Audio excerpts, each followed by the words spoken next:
Eu sou uma pessoa de múltipla cidadania. Eu sou lafaetense de berço, Uhum. betinense por criação, brumadiense por conquista, De coração. Belo Horizontino por formação acadêmica, enfim. Mas eu nasci em Conselheiro Lafayette e lá vivi até os 10 anos, onde está toda a minha base de educação, a minha base de valores, a minha base de fé, de religiosidade, enfim. Tem família lá ainda? Sim, a minha família paterna, a maioria estão ainda em Conselheiro Lafayette, tem uma irmã que mora lá, sobrinhos, enfim, ainda tem uma ligação muito relação, grande, né? com o Conselheiro Lafayette. Apesar de não poder ir tanto mais lá quanto ia quando minha avó ainda era viva, mas ainda tem uma relação muito grande com o Conselheiro Lafayette, uma cidade muito boa também. E aí chegou aqui em Betim, você tinha quantos anos? Eu tinha 10 anos quando cheguei a Betim. Nossa, pequeno, né? Sim, então sim. Tem lembrança da infância em Sim, Lafayette, dessa tenho mudança, dessa ruptura, de como que foi? Tenho muitas lembranças de Conselheiro Lafayette. A minha infância, assim, isso é muito forte ao meu consciente, as minhas lembranças são muito fortes da minha infância, sobretudo por causa das marcas que tive daquela época, sobretudo com as minhas avós, que foram as minhas grandes promotoras da vocação. Os meus pais tinham um comércio lá, a gente morava hoje é um grande bairro em Conselheiro Lafayette, mas era um distritozinho, uma zona meio que rural lá em Conselheiro Lafayette, que hoje já cresceu muito. Então meus pais tinham comércio e tinha um bar, na verdade uma venda. Então como eu era muito novo, os meus irmãos ajudavam meus pais, né? E a faixa etária entre eu e meu irmão é de 5 anos, então eu era mais sozinho, porque eles já tinham... Temporão? Isso. Um pouco, né, temporão ali. Sim. 5 anos não... uns 5 anos. Porque aí os envolvimentos do meu irmão, enquanto eu tinha 5 anos, meu irmão já tinha 15. Exatamente. Então, Outra era realidade. outra realidade. Então, eu era muito ligado às minhas avós, que moravam ali do lado. A minha avó materna, na verdade, morava conosco, e a minha avó paterna morava do lado. Então, eu estava sempre com as minhas avós. E colo de vó, casa de vó. Isso é... Tudo de bom. Isso então, sim é riqueza. Nem estamos falando de dinheiro, né? sim, é o que eu carrego no meu coração, justamente são esses valores que eu recebi delas. E elas já foram uma inspiração para você na sua vocação ali de alguma forma? Claro, foi a grande inspiração vocacional, porque no interior a distração, a diversão das pessoas mais velhas era qual? Depois do expediente, rezar. Missa nem sempre, porque era distante, a locomoção. Então era reunir na casa de vizinhos aqui e acolá para rezar. Então o neto estava junto com a avó. E ali então eu estava sempre com elas, era novena, terço. E assim foi. Tanto é que na minha infância uma coisa que marca muito é que eu brincava de rezar. Durante o dia eu era sozinho no quintal da casa da avó Mercedes. Sempre eu estava lá brincando de celebrar missa. Às vezes eu conto pro povo que os meus primeiros paroquianos foram galinhas. Porque eu ia Que barato! Eu ia para o galinheiro. Que era sua plateia ali, né? Eu ia para o galinheiro da minha avó, ao lado de casa mesmo, sozinho, brincando. Eu ia brincar de celebrar missa para as galinhas. E era a diversão que eu tinha, justamente porque era o contexto Despertar, né? no qual eu estava. E aquilo foi fluindo naturalmente na minha vida até chegar em Betim aos 10 anos, quando meu pai resolveu vir para Betim, naquela efervescência em que muita gente estava vindo para Betim. Então meu pai veio também... 90 ali, né? Exatamente. Meu pai veio também na esperança de fazer a vida aqui em Betim. De fato, fizemos a vida, estamos aqui em Betim. Meus pais moram até hoje no mesmo lugar, lá no Betim Industrial, que é a minha referência praticamente de adolescência para a juventude. É meu bairro, Betim Industrial. Que bacana. E como que foi a sua adolescência em Betim? E como que é para um padre, né? Um futuro padre, essa descoberta da adolescência, quando todo mundo está saindo, se divertindo, namorando, enfim, tendo suas descobertas naturais da adolescência, como foi para você esse caminho ali na cidade e tal? O despertar foi nessa época?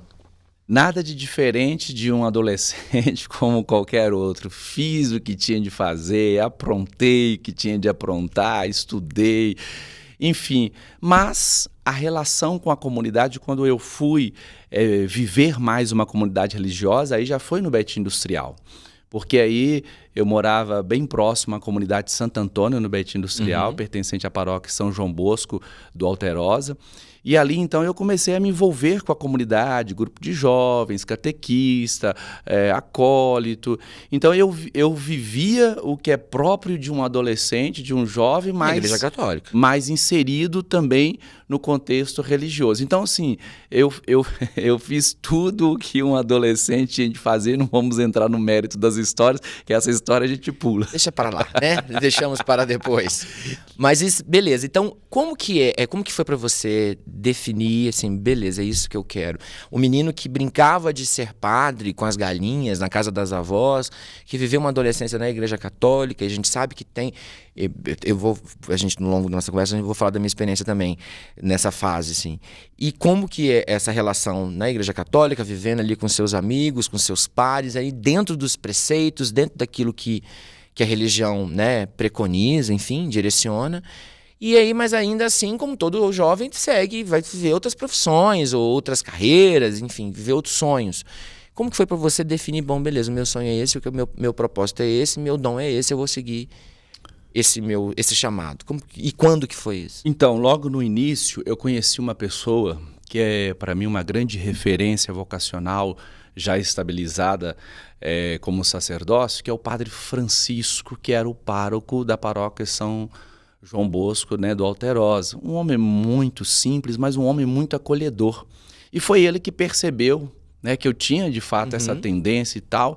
E aí, então, ele me encaminhou para a pastoral vocacional da Arquidiocese de Belo Horizonte. Então, já com os 12 anos, eu já comecei a participar da pastoral vocacional na Arquidiocese de Belo Horizonte. A gente reunia uma vez por mês. Os encontros aconteciam em locais esporádicos em Belo Horizonte, no bairro Dom Bosco, em Belo Horizonte, no Coração Eucarístico, enfim. E uma vez por mês a gente reunia lá todos os jovens da Arquidiocese de Belo Horizonte que tinha essa tendência à vida sacerdotal, e ali a gente fazia um verdadeiro discernimento. Então eu fiquei fazendo esses encontros dos 12 anos, aí teve um período que eu meio que distanciei, voltei de novo, até os 18 anos, quando eu de fato falei assim, agora é a hora, vamos embora. Então, um jovem aprendiz da Igreja Católica, no momento de porta de entrada. Assim. Justamente. Então eu tive um longo período de discernimento, de encontro, contatos com padres, com seminaristas. Então eu estava bem inserido no contexto do que é ser uma vida religiosa como sacerdote. Então isso contribuiu muito para a hora da minha decisão de ingressar no seminário. E isso também não impediu que eu fosse quem eu era. Então eu vivia a minha juventude e ao mesmo tempo fazendo esse discernimento. Trabalhei bastante, tive envolvimentos, namorou e aprontei. Eu era um pouco meio galinha. Padre do céu. Mas foi quem nunca, né, Brasil? Vamos ser sinceros. Mas beleza, e esse chamado, quando você decidiu entrar no seminário, você tinha quantos anos? Uns 18 anos? Quando eu ingressei, de fato, no seminário, em 2002, eu estava com 18 anos. Em 2002, em 5 de maio, eu fiz 19 anos no seminário. Você foi ordenado em 2010, né? 2010. Aí uns 8 anos de estudo, 8 anos, assim. 8 anos de formação, né? É 1 ano de propedêutico, 3 anos de filosofia, 4 anos de teologia. É um longo período também que, nesse período de formação acadêmica, também é um período de discernimento. A gente tem esse longo período de discernimento também até o dia da ordenação. Aí o dia da ordenação, você tem que ter, de fato, consciência do que você está abraçando. Aí já não é mais aquele moleque, já não é mais aquele menino.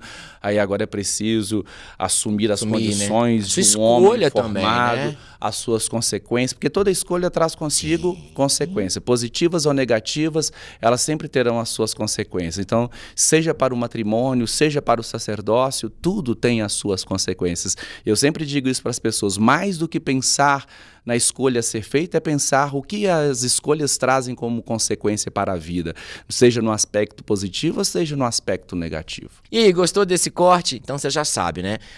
Para assistir o episódio completo, só conferir aqui, o episódio já está aqui disponível, e todos os demais da primeira e da segunda temporada. Ativa o sininho, compartilhe esse link com o maior número de pessoas e leve esse assunto, esse bate-papo para mais gente, tá bom?